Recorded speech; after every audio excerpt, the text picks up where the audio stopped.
Black Death, Royal War, and the End of European Feudalism.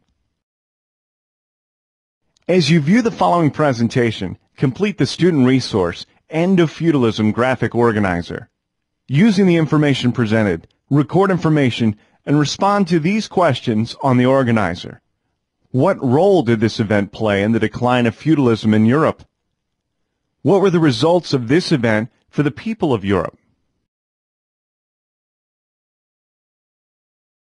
By the 14th century, the prosperity of European society during the medieval era was reflected in the growing kingdoms and empires of the continent, shown here in the map.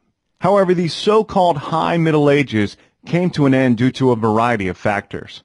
Eventually, the events of the late Middle Ages would lead to broad changes in the European world and the end of feudalism.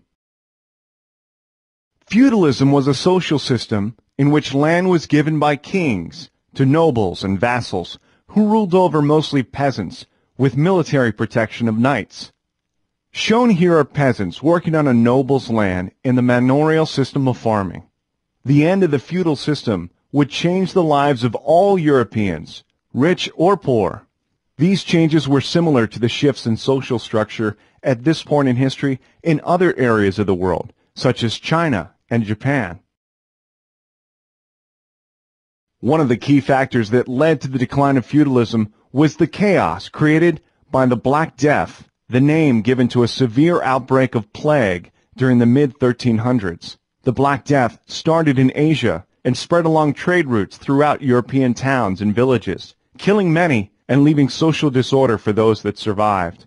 This map shows the spread of the Black Death, starting in the south from the trade ports of the Mediterranean Sea and spreading north. The 100 Years' War also helped end feudalism in Europe. The war was actually a series of wars between the leaders of England and France from 1337 to 1453 for control of the French monarchy. Although historians conclude that France won the war, in the end, each side could claim rewards in either land or wealth. But on both sides of the English Channel, the 100 Years' War had an effect that none of the kings who fought anticipated. The war contributed to the decline of feudalism by weakening their control over peasants, who had made up much of the armies that fought the bloody battles.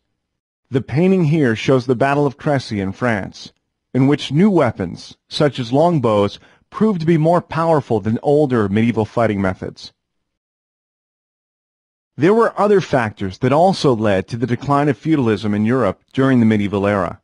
Political crisis weakened rulers' control over the areas, and a crisis in the church destroyed the power of local and regional Christian leaders. A period of cold weather led to crop failures and poorer harvests, making it harder for farmers to rely solely on medieval manners. Finally, trade routes, such as those pictured here, reflected the transition to an increasing use of long-distance trade and commerce, different from the feudal manor system used for centuries.